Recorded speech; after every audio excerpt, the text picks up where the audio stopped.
Mr. Myrose, a couple of housekeeping issues. One, can all of you please remember to fill out your surveys for the speakers and turn that in at the table where Deanne was sitting when you leave?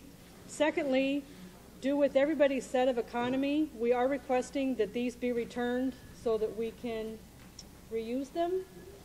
And so if you can just also turn those in when you leave today, that would be great. With that, I would like to introduce Mr. Myrose. John practices in Rapid City. He has been practicing for 25 years, specializes in bankruptcy, and just out of personal experience, I would tell you if you ever have a bankruptcy issue in your family law case or just generally in bankruptcies, John has been nothing but a useful source, always willing and accommodating any questions that people have. So I'm actually going to throw that out for John of saying he's great, call him. With that, please welcome John Myrose.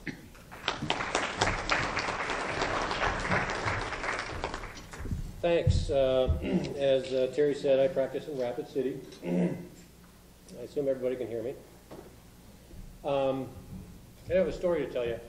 A couple of years ago, a guy came into my office and he wanted to file a bankruptcy. It was a Chapter 7. And he was a pretty good Chapter 7 candidate. He had a lot of debt and hardly any income. So then we get to talking a little bit more, and he mentions that he was divorced a couple of years ago. I said, well, I need to see those divorce papers. And so he brings in his divorce stipulation, and all this debt that we've been talking about is joint marital debt. It's debt that he agreed to pay for in the divorce stipulation and hold his wife harmless for. And so I'm looking at this, and I tell the guy, you know, this is not going to be discharged in a bankruptcy. He says, what are you talking about? I said, well, the bankruptcy code accepts from discharge property settlement agreements where you agree to pay the joint marital debts. I mean, you go through bankruptcy, and you can discharge your liability to Bank of America and Citibank and these other credit cards. But when they come after your wife, she can come after you for recoupment of that liability. Well, needless to say, the guy went about nuts. And he starts arguing with me. He says, well, what good is bankruptcy then? I said, well, not very good for you. And so then he kind of stews and hums and haws a little bit, and then he grabs his paperwork and he storms out of my office. And he goes, frickin' Obama. Yeah, well, these things have been on the books for about decades. You know, of course, the president gets blamed for everything. I heard yesterday that his approval rating has sunk so low that people in Kenya are accusing him of being born in the United States. Anyway, there's a lot of problems with our divorce clients coming in and being so laden with debt, you just don't know what to do with it. And in other circumstances, when you've done a divorce for somebody and then subsequently you find out that their ex-spouse was filed for bankruptcy, what do you do? We're going to try and cover all those things in this outline, and I hope that the outline that I put together you can kind of take with you and let you know what the issues might be in any particular situation.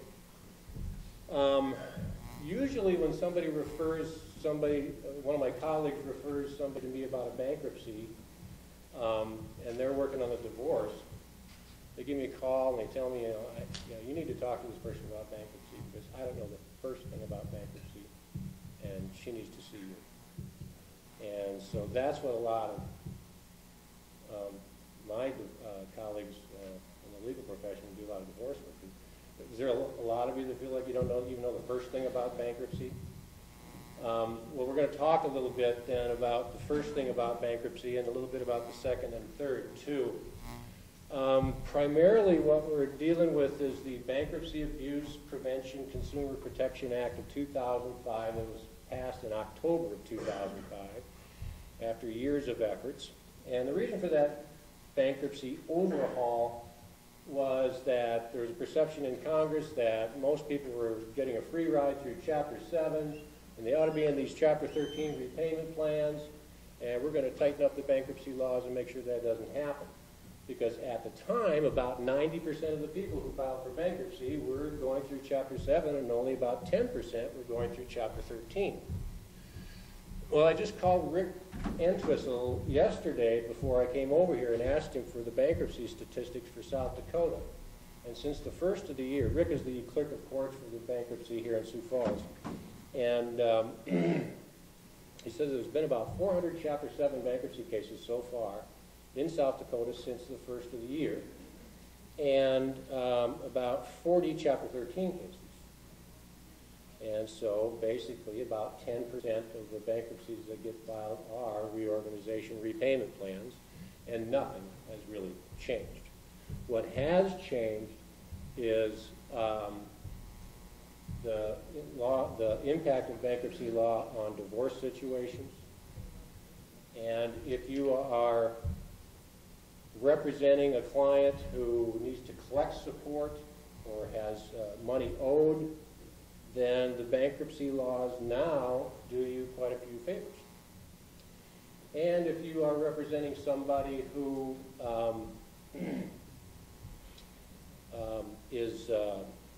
who owes a lot of child support or property settlement, for those types of people, the bankruptcy code as it is now kind of puts their feet to the fire a little bit. But anyway, at risk of talking down to some of you, because literally there are some of us that don't want to have anything to do with bankruptcy law, don't want to know anything about it, but there are certain basic things that we should know. And to start out, there's two different kinds of bankruptcies that we're going to be talking about that normally arise in consumers' situations, the types of clients that we have. We're not going to talk about Chapter 12 bankruptcies with your family farmer things, or Chapter 11 business reorganizations. That really isn't important today. Chapter 12 actually is very statutorily almost identical to Chapter 13, but it's restricted for family farmers. Anyway, Chapter 7, Chapter 13. Chapter 7 bankruptcies, basically you're going to be, that's the type of bankruptcy that discharges unsecured debts. Most people get to keep their home and their car payments as long as they can demonstrate the ability to keep making those payments and they can afford them. In a typical Chapter 7 bankruptcy case, if there are no assets to be distributed by a bankruptcy trustee, then that case is over and done with in about 4 months. Chapter 13 bankruptcies are the repayment plans. They go 3 to 5 years, depending upon your income level. In a Chapter 13, a debtor is required to pay their monthly disposable income to a bankruptcy trustee to be dispersed to their creditors. And that disposable income is determined by whatever income they have left over after their reasonable and necessary living expenses, which are defined in the bankruptcy code. Now, repayment plans in Chapter 13 can go 3 or 5 years for people who are below the median income level for a household of their size in the state of South Dakota. They can do a 3-year Chapter 13 plan. For people above the median income level for a household of their size, they have to be in a 5-year payment plan. Homes and cars, those types of mortgage payments, automobile payments, normally in a Chapter 13 are not paid in that bankruptcy plan. They are paid separately outside the plan. And those types of obligations cannot be changed or modified for the most part. You're stuck with whatever they are.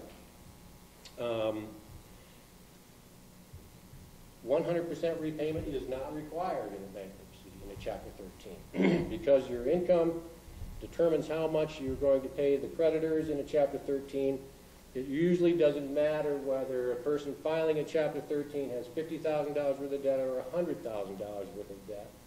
If all they can afford to pay is $100 or $200 a month, and that is their disposable income, then that is what they pay. At the end of that plan period, as long as they pay their disposable income, they're entitled to receive a discharge from the balance of those debts. Now, there's usually 2 reasons for people to file Chapter 13. Either they're not eligible to file for Chapter 7 because of their income level, and that applies where, again, if for most people who are below the median income level for their household in South Dakota, they are presumptively eligible to file for Chapter 7. If they're above the median income level, they can still file Chapter 7 as long as they can pass an 8-page means test which incorporates IRS collection standards and compares it to their income and allows them certain expenses and disallows others. If you pass that means test, you're still eligible for 7. But if you fail that, then basically Chapter 7 is not available. And people who file for Chapter 7 bankruptcies under those circumstances can have their bankruptcy cases dismissed for abuse by the United States Trustee's Office. Another reason people will file a Chapter 13 sometimes is if they have too many assets.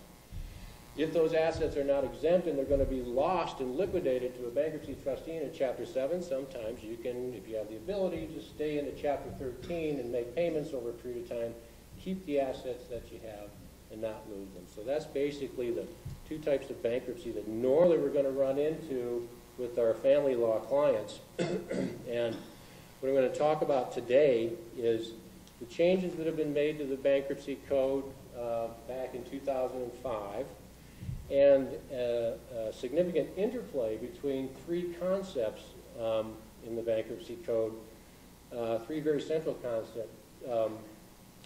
Domestic support obligations, which is just basically called DSOs, we'll call them DSOs, property of the estate, and the automatic stay.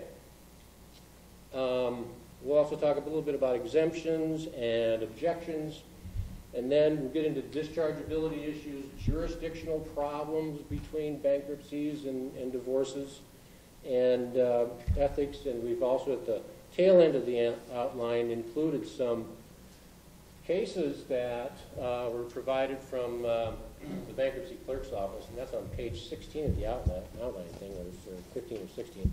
The last couple of pages, there's some bankruptcy reported decisions that have been included that have some relevance to your practice as a family law attorney. It starts on page 14. There is a error there, a typo error.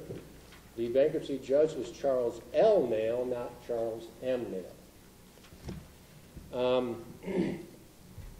At the very beginning of the outline, I included a link to the website for the bankruptcy court. Go take a look at it. It's a very good website, and it's very helpful, and it's very useful. There's a lot of good general information in there. You can download all the local forms, all the local all the local rules and sample forms and things like that. And you can see every single past decision that the court has made for many, many years in the past, and they're organized by judge, by topic matter, alphabetically, and by year. And so some of these cases that I've included in the back of the outline, you can go and take a look at those in a little more depth later on if you think it's helpful. In bankruptcy, you can't practice there anymore as an attorney without being registered as an electronic filer. And it's called case management, electronic case filing system. It's really kind of cool. It's pretty slick. But it's not something that you can just go do tomorrow. You have to go through a process of getting trained and everything else like that. So whenever you've got a situation where you think you want to step into bankruptcy court and represent a client who's got a deadline or something coming up real close, you might want to think twice and take a look at getting registered. And once you get registered as an electronic filer, you can access anybody's bankruptcy case, all the pleadings, all the schedules, and everything else like that. You get charged about 8 cents a page to download them and print them off and things. But if you're representing somebody who has some money or property owed to them as a result of the divorce that you did for them a couple of years ago, and then their ex-spouse is now filed for bankruptcy, you can get those bankruptcy schedules. That's a sworn statement. Income sources, other property transfers, and assets and things of that nature. So there's a lot of useful information there that you can start with if one of your things is going to be to try and collect on some past due support debt or something. Now, I put together, kind of a list of general exemptions in the outline that people are able to claim when they file bankruptcy, and they are kind of important. It's pretty basic information, but generally individuals who are single with no dependents get a $4,000 personal property exemption. And that covers all of your personal property, you know, the couch, the chair, the microwave, the TV, and all this other business. A head of household is somebody who has a dependent child or is married to a spouse or somebody like that. And that is the $6,000 personal property exemption. And for a married couple, one of them is the head of household and the other one is not, so you combine them for a combined exemption of $10,000. And in certain circumstances, some people who file bankruptcies after they've gone through a divorce will be able to claim two separate head of household exemption levels, because if one of them has custody of the kids, then they're head of household and they get a $6,000 exemption. And if the other one is paying child support in accordance with the domestic support order, then they have a $6,000 exemption because they're considered to be a head of household too by our bankruptcy court. Other things like IRAs and pensions and things like that are normally exempt. And there is a provision in South Dakota law that says that these exemptions don't apply to people who are indebted for domestic support obligations, child support. And those exemptions can be defeated if you are pursuing somebody to collect on some child support and they can't hide behind those exemption laws to keep you from executing on their property and selling it. Now, generally, the exemptions that we have in South Dakota, including the homestead exemption, which is now $60,000. It used to be $30,000. It was $30,000 since the 70s, and it was just recently increased to $60,000 a couple of years ago. Those exemptions do not apply to people who file for bankruptcy in South Dakota unless they have lived here for at least 40 months. And with respect to homesteads, you actually have to be living in the home or intending to be living in the home to claim that homestead exemption. If that home is located in another state, you're not going to get it because the homestead exemption basically covers property that's in South Dakota. Now, we'll talk about the new bankruptcy law and what it did.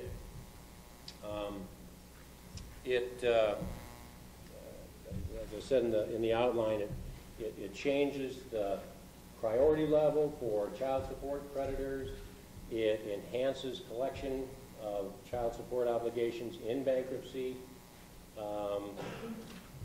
and simplifies dischargeability issues for the most part beyond what they used to be. But the first thing that we are going to talk about, I guess, is the automatic stay.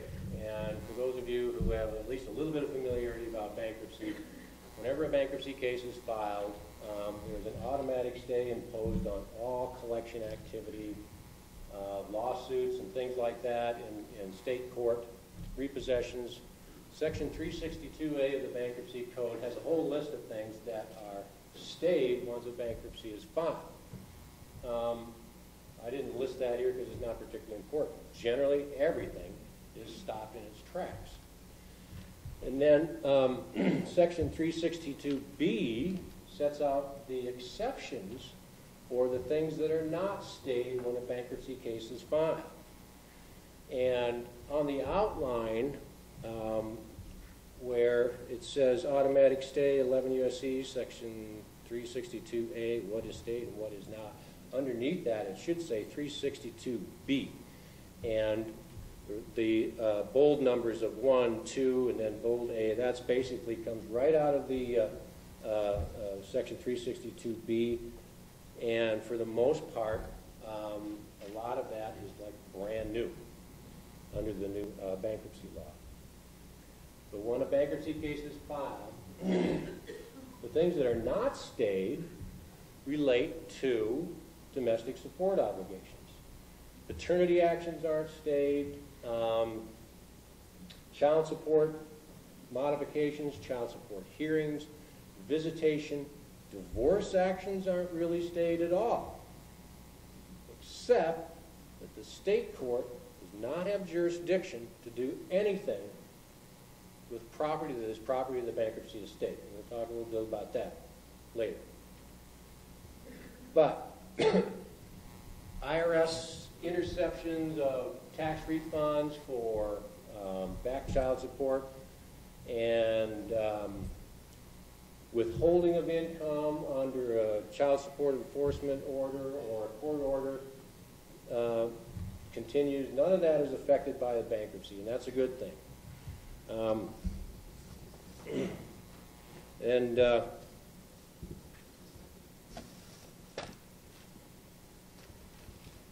In the outline under Part 2B, it says that it mentions the collection of a domestic support obligation from property that is not property of the estate.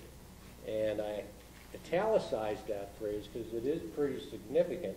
You want to keep that in mind when we start talking about what is or what isn't property of the estate. Right after that, it says that the withholding of income that is property of the estate is not state. So you've got basically kind of a conflict in the statutory language. On the one hand, it says you can't collect a domestic support obligation from property that is property of the estate. And then on the other paragraph, it says, but you can continue to keep withholding income under a court order. And that's really kind of the difference. If there's an existing order or something like that that says that income is going to be withheld from a child support obligor's paycheck, that continues. What is stayed normally is more aggressive types of collection activities that we might be pursuing against somebody to collect child support or alimony after they filed a bankruptcy.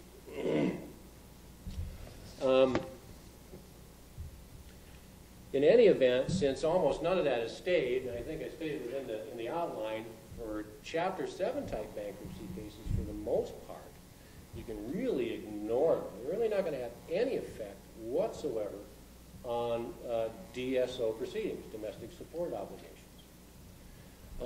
It's different in Chapter 13, however, because Chapter 13s are a repayment plan that involve a guy's income, and so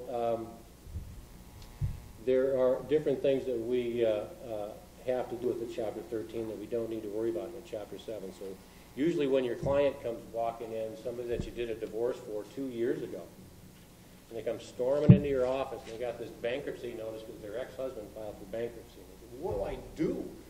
And you say, well, I don't know. Does he owe you any money? Well, yeah, he owes me some child support, a couple of months' worth. And he owes me his share of the medical expenses that he was supposed to pay, and he owes me $10,000 that he's supposed to pay me from when he sells the house that we used to live in. He says, oh, well, that's too bad. And then you say, well, then your client says, well, there's this hearing date. It's called a meeting of creditors. Do I have to go to that? And you say, well, no, you really don't. And then there's another date here that says 30 days after that, if I want to object to any of his exempt assets, I need to file that objection within 30 days after that meeting of creditors. Do I need to do that? And you tell your client, well, really, no, you don't. And then 60 days after that meeting, there's a deadline to file a complaint objecting to the discharge of these debts. Do I need to object to the discharge of these debts in my ex-husband's bankruptcy? You say, no, you really don't need to do anything. You used to, but not anymore. And so the client says, well, how do I collect this stuff? And I says, well, we can do whatever we normally do to collect these things. And she says, are you really hurting for the money? And that's when she says, nah, not really. I got remarried to a millionaire. But the guy's still a jerk, my ex-husband. So. Anyway, the concept of property of the estate is probably the real important one that we need to consider. What is or isn't property of the estate is determined under federal law, and it's determined by the bankruptcy court. There is no jurisdiction to do that with the state court. The first question normally that arises in a bankruptcy case is, when can property in a bankruptcy case be subjected to claims of DSO creditors, domestic support obligations? domestic support obligations or child support and alimony. And the other question is, when is property of the estate no longer property of the estate?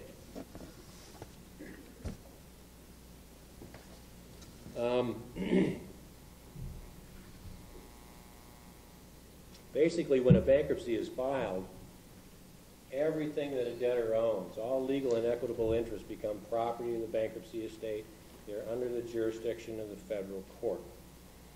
And in addition to that, any property that a debtor might inherit within 180 days after the filing of the bankruptcy case also becomes property of that bankruptcy estate. When people file a bankruptcy, they have to list all of their property on a Schedule B, all of their personal property, and on a Schedule C, they have to claim what portions of that property they want to make their exemptions in under the law that's applicable to them. With respect to that deadline for